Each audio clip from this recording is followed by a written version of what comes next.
Je vous présente à nouveau mes commentateurs, les commentateurs du jour pour ce grand débrief de la tech. Aujourd'hui, Alain Staron, le président d'Artifil, Jérôme Vallas, CEO cofondateur de Clearup, et Marianne Tordeux, que j'invite régulièrement. Je suis très heureuse que vous soyez là aujourd'hui. Je sais que vous êtes très occupée, directrice des affaires publiques France Digital. On est tous très occupés, mais le débrief de la tech, quand même, c'est un rendez-vous incontournable, Marianne. Effectivement. Donc, on va parler ensemble, notamment, de cette actu qui a fait grand bruit, qui a fait polémique. C'est ce premier, c'est peut-être pas un mariage, mais en tout cas, c'est quand même une approche assez sérieuse entre Mistral AI, qui était l'espoir de la France, de l'Europe, en matière d'indépendance technologique et d'intelligence artificielle, notamment générative, avec Microsoft, donc un GAFAM. Patatras, que se passe-t-il? Est-ce que vous y voyez une victoire finalement de nos techs françaises qui savent se faire respecter jusqu'au niveau des GAFAM, des plus grands acteurs de la tech mondiale? Ou alors vous vous dites, là ça y est, on a déjà lâché notre pépite française qui en plus referme son grand modèle de langage qui devait être partagé open source gratuit, qui le referme pour le délivrer uniquement de manière payante auprès de certains partenaires. Alors, quelle est votre réaction? Quelle a été votre réaction lorsque vous avez découvert cette actualité? Marianne? Moi, la première réaction que j'ai eue, c'était de me poser la question de savoir, en fait, ça veut dire quoi être un champion européen de l'innovation? Oui. Et c'est quoi la souveraineté? Dans quelle mesure, en fait, est-ce que l'Europe a vraiment la possibilité de faire de la souveraineté en matière d'intelligence artificielle?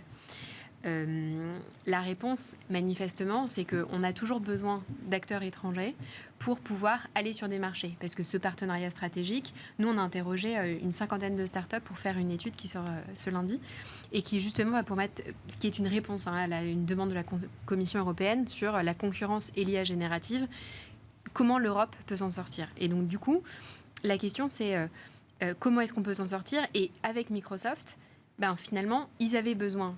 Mistral ou d'autres, toutes les startups ont besoin de pouvoir toucher un marché. Et quand vous allez au travers d'un App Store, de Microsoft ou d'autres, en fait, vous pouvez toucher d'un coup des centaines de millions de consommateurs. Donc, c'est un peu dur de s'en priver. Et j'imagine que les marchés financiers ont besoin de pouvoir aussi avoir des débouchés commerciaux. Alors après, ça vaut, pardon Marianne, mais ça vaut pour toutes les techs, parce que OpenAI, de la même façon, a dû s'adosser à Microsoft pour réussir à toucher des clients, finalement. Oui, bien sûr. Mais de la même manière que toutes les applications ont dû à un moment donné passer par l'App Store, développé par Apple, ou par l'App Store développé par Google. Mais est-ce que pour autant, ça les a bloqués dans d'autres alternatives? C'est là où il va falloir faire attention. Parce que finalement, que Mistral contractualise avec Microsoft, d'un point de vue business, je me dis que c'est formidable qu'on ait fait confiance à une solution française pour pouvoir être aussi crédible qu'une solution américaine OpenAI. Mais évidemment, je me dis, est-ce que ça ne va pas les bloquer, eux, dans le développement avec d'autres clients? Et donc, du coup, je suis ravie de savoir que Mistral a par ailleurs d'autres clients à d'autres verticales plus Ils ont souveraines. signé avec Snowflake, là, tout récemment, qui est pas non plus, qui vient de France, mais qui est une entreprise américaine aussi. Ouais. Et donc, ils vont avoir plein d'autres clients. Ils vont avoir d'autres personnes qui vont pouvoir les abreuver en données, en accès au marché. Et donc, finalement, moi, dans l'absolu, ça ne m'inquiète pas. Je suis plutôt contente de voir qu'on a des champions en Europe. Et donc, la question maintenant, c'est où est-ce qu'on place le curseur de la souveraineté? Mais je pense que Jérôme a des choses à dire là-dessus. Oui, moi, j'avoue que je suis un tout petit peu plus pessimiste que toi, malheureusement. Nous avions un champion français. Je vais le dire. Parce qu'en fait, je comprends. On a eu à peine le temps d'y goûter aux champions français. C'était un espoir encore. Ça va de plus en plus vite. C'était un espoir de champion. Au-delà des intentions de Mistral, je pense que c'est surtout celles de Microsoft qui sont très claires. Et donc, alors, je suis en plus surpris du choix de Microsoft, qui justement est déjà très très embarqué avec OpenAI. Donc, à la limite, je ne sais pas si j'aurais fait le même choix. Toujours est-il que je ne crois pas que Microsoft soit... Mais est-ce qu'on ne voit pas justement l'émergence maintenant du vrai champion Mistral AI qui est capable d'aller séduire des géants comme Microsoft? Oui, mais si on en revient après à cette idée où on se dit, voilà, on veut construire notre autonomie technologique et notre autonomie stratégique, je crois qu'on a fait un pas en arrière. Oui. Malheureusement, je crois qu'on a fait un pas en arrière. C'est quoi? C'est la montée au capital de Microsoft qui vous fait dire ça? Oui, même si elle est très symbolique aujourd'hui. Petite, voilà, 15 millions. Est-ce que Microsoft, ils viennent pour un investissement ou ils viennent pour plus derrière? Encore une fois, je pense que leur stratégie à eux, elle est plus lisible. Et donc, la question qui se posera derrière, c'est la question de la souveraineté des données, des modèles. Et là, derrière, on sait qu'on a cette étanchéité qu'on a beaucoup de mal à garantir, sur les données sensibles notamment. Et donc, voilà, on se dit qu'on n'a pas du tout progressé dans ce domaine-là de nouveau. Donc, c'est dommage. Il y avait plutôt des financements au départ, notamment soutenus par BPI-France, donc l'État français, etc. Donc, on avait plutôt l'impression d'une construction au départ qui partait dans une bonne direction. Là, on a un petit peu l'impression qu'il y a un twist qui malheureusement est Oui, mais comme on en parlait avec Marianne, finalement, les boîtes tech, elles ont besoin de s'appuyer sur des grandes plateformes qui sont appelées maintenant des gatekeepers, même au niveau européen. On n'en a pas, nous, en Europe. Non. Des grandes plateformes Non, numériques. mais si la seule équation de passage à l'échelle est de s'appuyer sur les gatekeepers américains, on oublie du coup définitivement la souveraineté technologique européenne. C'est un choix. Mais il me semble qu'au contraire, on essaye de pousser cette souveraineté. Donc effectivement, c'est pas facile. Il faut s'installer sans passer par ces raccourcis-là. Et ça nécessite effectivement des trajectoires industrielles très fortes qui ont besoin de la commande publique, etc. C'est très compliqué à monter. Malheureusement, je ne crois pas que le raccourci de passer par ces gatekeepers américains, en tout cas, ça n'est pas sans conséquence. Alain, le disrupteur. Je suis pas aussi pessimiste. Alors, En fait, il y a le côté business, comme Marianne l'a très bien dit. On est dans un monde ouvert au moins occidental. On parlera de la Chine plus tard. Et on est tous cousins quelque part. Et dire je vais faire tout vertical en Europe sans m'appuyer sur rien et aucun écosystème ailleurs que l'Europe, on part pour 25 ans. Il n'est pas du tout sûr qu'on y arrive parce que c'est pas qu'un problème d'argent. C'est un problème de marché, de rencontre du marché, de produits. Bon. Donc, au contraire, dire je rentre dans un écosystème déjà préexistant, j'accélère. Et honnêtement, tout le monde fait ça. Après, je suis Microsoft, je dis je te prends comme partenaire, mais je prends une part au capital. 15 millions. Ils ont mis 1000 fois plus chez OpenAI. Donc on est c'est vraiment pour le. On ne sait pas où ça ira, mais après tout ça est contrôlable. On rentre pas comme ça comme on veut dans une boîte, surtout quand il y a déjà BPI au capital qui peut quand même un peu regarder. Donc je suis pas inquiet par les 15 millions.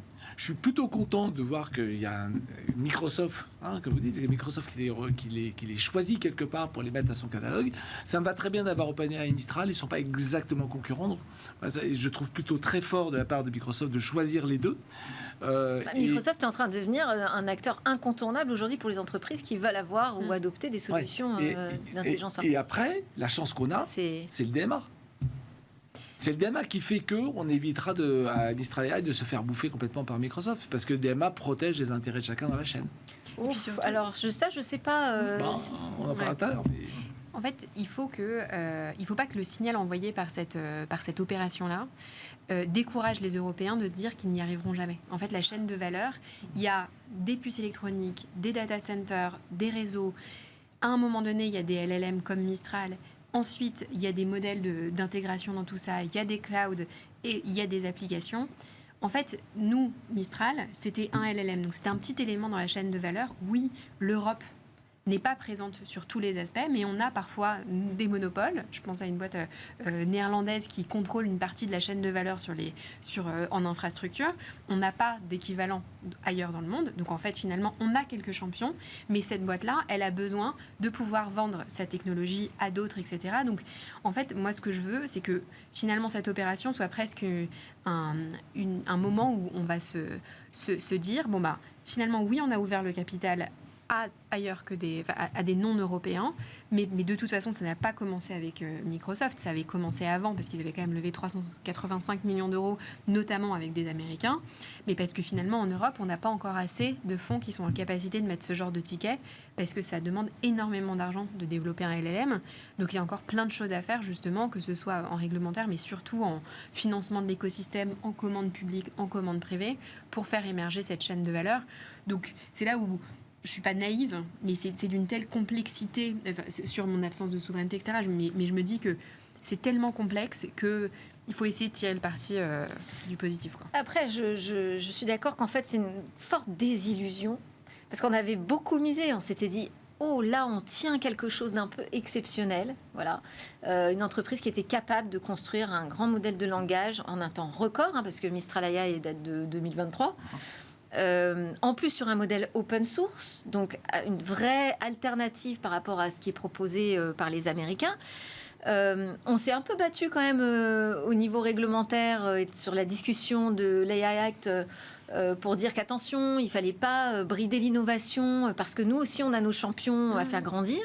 Et puis, on découvre que finalement, on est quand même à chaque fois obligé de retourner par la case GAFA. Quoi. Mais c'est pas franchement, c'est une désillusion pour qui Pour ceux qui y ont cru, peut-être. La réalité, c'est que moi, j'y crois toujours. En fait, on a toujours la techno. La techno, elle n'est pas vendue. Il n'y a pas d'accord d'exclusivité avec Microsoft. Les développeurs, ils sont toujours à Paris. Sur l'open source, en revanche, le dossier est clos. Enfin, voilà, c'est-à-dire que le grand modèle Mistral large n'est plus en open source. C'est un premier renoncement, quand même. Est-ce que l'open source est une solution pour grandir en business ? Je suis pas sûr. Je suis pas sûr. À un moment, il faut appeler un chat un chat. C'est une très bonne question. Je suis d'accord qu'il y a un vrai débat là-dessus. Et donc, il y a un vrai paradoxe de l'Europe de dire je veux des champions, mais je veux qu'ils sortent d'open source. Je ne sais pas, demander à Meta, parce que si on demande à des acteurs français, on va trouver que c'est pas sérieux. Meta a choisi le modèle open source. Oui, mais dans un deuxième temps, après avoir assis l'industriel. Et puis voilà, ils ont bien protégé ce qu'il fallait, et puis il faut l'open source là où le dogme européen sur l'open source, je suis d'accord que franchement ils se questionnent. Mais en tout cas, ce qui est sûr, c'est que Mistral c'était sans clé de départ. C'est eux qui l'avaient annoncé, personne ne les a obligés. Et c'est en ça qu'il y a un vrai virage. Et une déception. Vraie désillusion, vraiment. Et après, à savoir un mauvais signal envoyé. À savoir s'ils ont réfléchi ou s'ils savaient dès le départ. Parce que dans le pitch, j'ai compris qu'ils disaient que. Je pense que Microsoft a bien réfléchi. Ah non, mais Mistral aussi. Enfin, qui peut dire qu'il va bâtir. Et sur les conséquences pour la France dans ces discussions au niveau européen, vous pensez que ça peut avoir un impact ? Ah oui. Pardon. Je parle. Vas-y, je c'est pour avoir échangé un peu. Je pense que là, l'affaire Mistral va poser un problème. C'est que je pense qu'il y a quelques députés européens non français qui ont vu le lobbying de la France et le lobbying de Mistral sur les Act et qui doivent l'avoir, pardon l'expression, un tout petit peu mauvaise aujourd'hui. Donc je pense que ça ne sera pas sans conséquence sur les luttes d'influence et sur le positionnement et le discours de chacun. C'est pour ça que nous, je comprendrais que des personnes à qui on a trop utilisé l'argument de la souveraineté se voient particulièrement déçues. Et c'est là où on doit vraiment se poser la question de ce que c'est la souveraineté, parce que c'est l'argument fort qui a été lancé. Mais finalement, quand on en parle sur la prise de participation au capital, est-ce que la souveraineté doit être uniquement française ? Est-ce qu'elle doit être étendue à l'Europe ? Par exemple, en France, si vous êtes une entreprise dans un secteur dit sensible et que vous voulez lever des fonds, et que ces fonds ils viennent d'Allemagne ou des États-Unis, si vous êtes dans le secteur de la défense, en fait, l'Allemagne ou les États-Unis vont être traités de la même manière. Alors même que par ailleurs, on est en train de créer une Europe de la défense. Et donc c'est là où, en fait, c'est jamais une équation blanche ou noire. Il y a cette subtilité-là. Donc effectivement, ça ne va pas nous faciliter la vie. Mais ce que j'ai quand même compris et que j'ai suivi de près, c'est que la France a quand même été l'un des seuls pays à tenir une ligne de crête qui était pas, un chemin de crête qui n'était pas facile à tenir, qui était d'avoir toujours en tête l'intérêt des entreprises et des citoyens. Parce que l'enjeu de l'AI Act, c'était justement de pouvoir se dire comment est-ce qu'on va protéger les citoyens contre des deepfakes qui pourraient manipuler des élections. Donc ça, c'est fait et on va bien voir comment c'est appliqué, etc. Mais en tout cas, ce package politique réglementaire est passé. Mais en même temps, et la France a vraiment le biais pour ça, essayer de faire en sorte que des entreprises qui sont dans des secteurs à haut risque, mais qui ont des cas d'usage qui ne sont pas à haut risque, ces entreprises-là peuvent démontrer qu'elles n'ont pas un marquage CE hyper complexe à avoir. Et ça fait partie justement de l'enjeu des startups qui n'ont pas une barrière réglementaire hyper élevée à franchir dès les premiers moments de recherche. Mais alors là, sur les cas d'usage, on sort du monde de la startup, là, quand on a un partenariat avec Microsoft. Je sais pas, parce que regardez, on peut faire un parallèle avec l'App Store. En fait, à ses débuts, Blablacar était une start-up, mais a été distribuée sur un App Store. Et au fond, tout le monde s'en fichait. Tout le monde trouvait ça bien normal de se dire, ces gens-là vont pouvoir accès à. Alors, ce qui chatouille tout le monde, c'est les 15 millions. Ouais. Non, sur le B2B, parce qu'Apple l'a investi. C'est ce que tu dis. Je pense qu'en B2B, c'est un tout petit peu différent. Et souvent, quand on est sur la donnée sensible, on est plus en général sur le B2B. Et je trouve que c'est là qu'il y a beaucoup plus d'interrogations. Sinon, je te rejoins totalement sur le B2C. Le B2B, vraiment sur la question des données sensibles. Derrière tout ça, c'est vrai qu'il peut y avoir des considérations sur des marchés sensibles. Tu le disais, on va considérer les États-Unis et l'Allemagne, etc., de façon assez équivalente. Mais si on sort de ces secteurs très, très, très réglementés, on a juste le secteur en général sur lequel on a tout simplement l'étanchéité aux lois extraterritoriales. Et là, ça ne concerne pas que les États-Unis. Il y a plein de pays qui ont des lois extraterritoriales dans le monde. Donc, on n'a pas obligé de se focuser sur les États-Unis. Ils sont très nombreux à avoir ça. Et donc, la question qui se pose, c'est la question de la protection de nos données sensibles dans un monde mouvant dans lequel les alliances se font et se défont. Et des événements à venir dans les mois qui viennent qui vont peut-être redistribuer les cartes à plein d'endroits différents. Donc, il y a un moment donné... Je ne sais pas si on ne pêche pas un peu par utopie. Goethe était allemand et le pacte de Faust, c'est quand même très très fort dans l'ADN européen. À un moment donné, on concède des choses. Et je trouve qu'on est un peu les seuls à avoir cette approche-là dans les grands blocs mondiaux. Et je ne sais pas si à un moment, il ne faut pas un peu changer de paradigme là-dessus. Il serait peut-être temps qu'on impose nos vues. Je trouve que le DMA, même s'il est imparfait, on peut lui faire Alors, un reproche, DMA, mais- deuxième sujet. Merci beaucoup, Jérôme. Donc, le DMA, c'est notre deuxième sujet, parce que là, ça y est, on entre dans le concret, justement. Hein, c'est l'entrée en vigueur pour tous ces gatekeepers, donc toutes ces plateformes qui constituent en fait des passages obligés, pratiquement, hein, pour tous les acteurs du numérique. Alors, sur quoi je voulais vous faire réagir?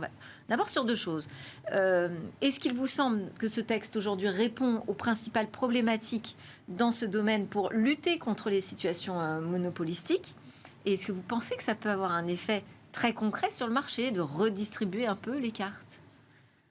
Je peux commencer. Marianne. Le texte, le DMA, on a été assez proche des personnes qui ont fait le texte. On a fait énormément de pédagogie pour leur faire comprendre les subtilités. Et de ce point de vue-là, le texte, pour nous, la lettre du texte, elle est parfaite. Elle est bien calibrée.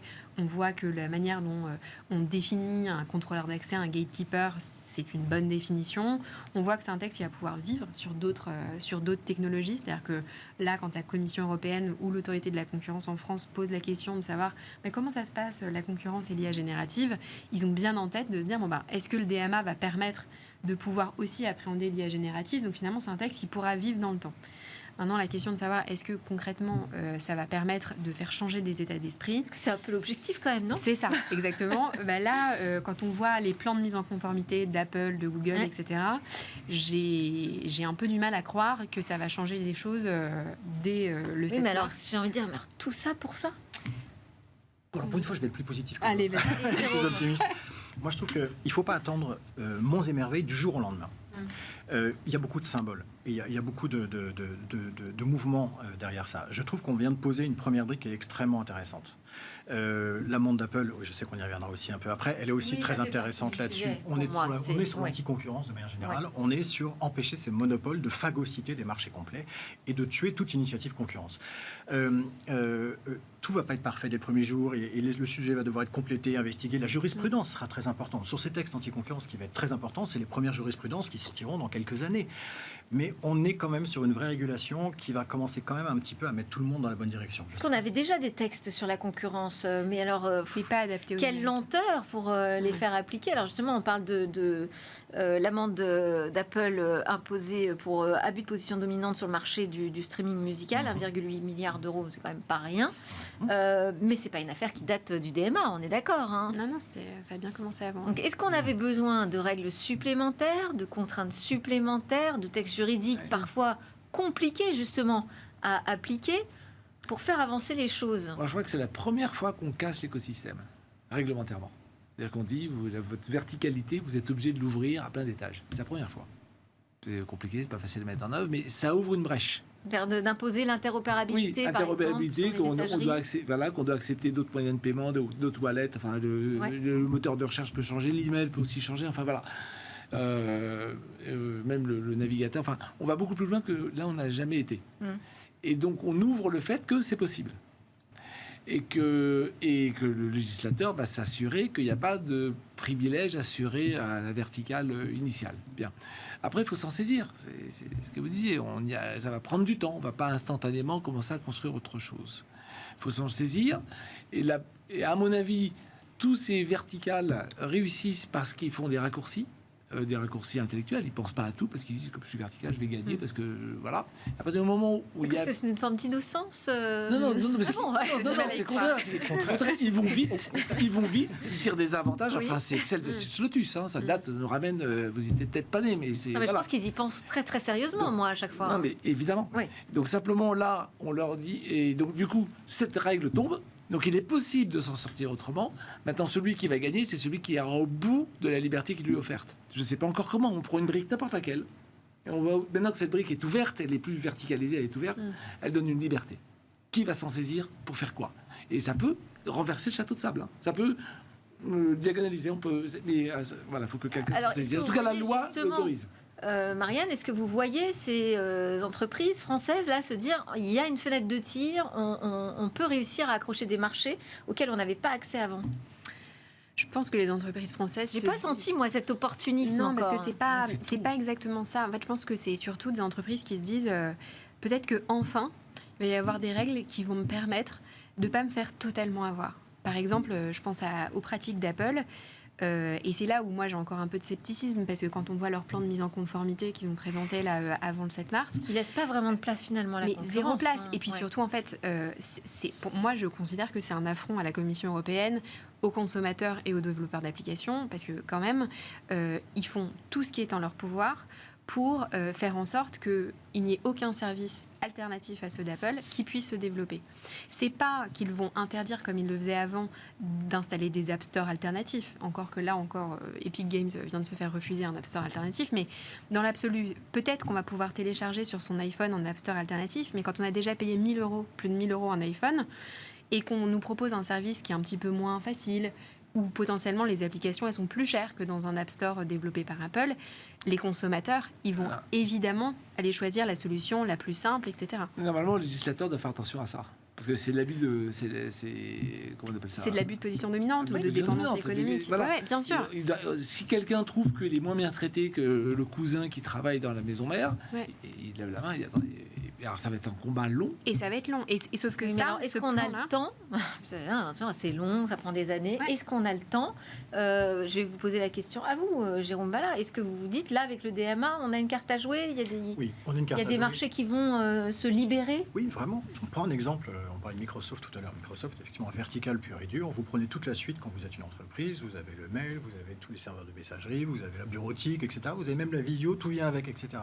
Si demain, moi, j'ai l'idée de me dire, tiens, je veux lancer une entreprise qui fasse de la visioconférence, etc. Je ne vais pas m'affronter à Microsoft. Je serais fou, je suis incapable de trouver un financement. Là, la stack va devenir ouverte. Je ne dis pas que ça change tout, d'accord, mais ça ouvre des possibilités. Encore une fois, ça va prendre du temps. Ce qu'on disait, effectivement, ça va se jouer dans les détails et la jurisprudence va être fondamentale. Ça va prendre des années. Arrêtons d'être pressés. Si on est pressé, on fait comme Mistral, on signe avec Microsoft et on monte sur la verticale. Mais on perd des choses. Là, vous relancez le débat. Mais oui, je boucle. C'est pas juste parce qu'en plus, on va changer de sujet. On ne peut même pas répondre. Mais oui, je pense vraiment que ça ouvre des opportunités.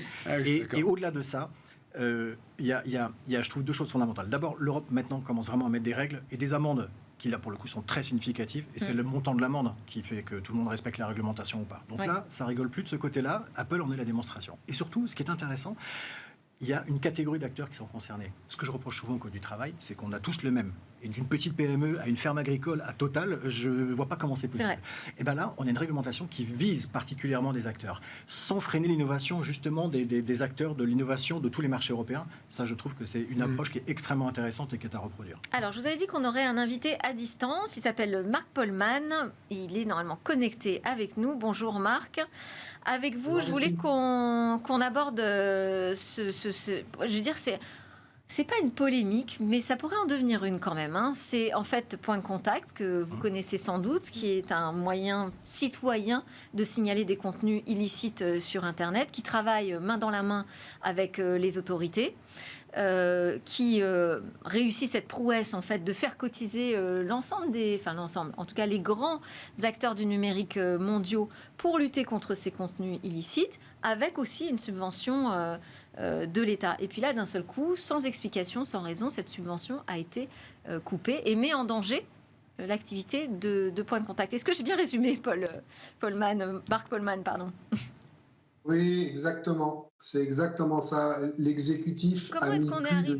Comment est cette situation? Parce qu'on n'a pas beaucoup de temps, alors je vais vous emmener droit au but.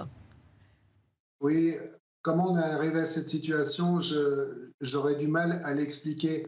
Ce qui est remarquable, c'est que l'État a mis plus de 10 mois pour répondre aux demandes de Point de Contact, notamment pour... que l'État poursuive sa mission de soutien à cette association. L'État n'a pas répondu. L'État a répondu après 10 mois par un simple communiqué de presse. Et la réponse qui a été donnée est parfaitement inexacte. À l'Assemblée nationale, ce matin, ils se sont exprimés pour dire que c'était au GAFA de payer la modération, que Google était trésorier de Point de Contact, que OVH était président de Point de Contact, que l'État contribuait à 100%. Tout ça, c'est parfaitement faux. Google n'est pas trésorier de Point de Contact, OVH n'est pas président de Point de Contact, la contribution de l'État s'élève à 38%.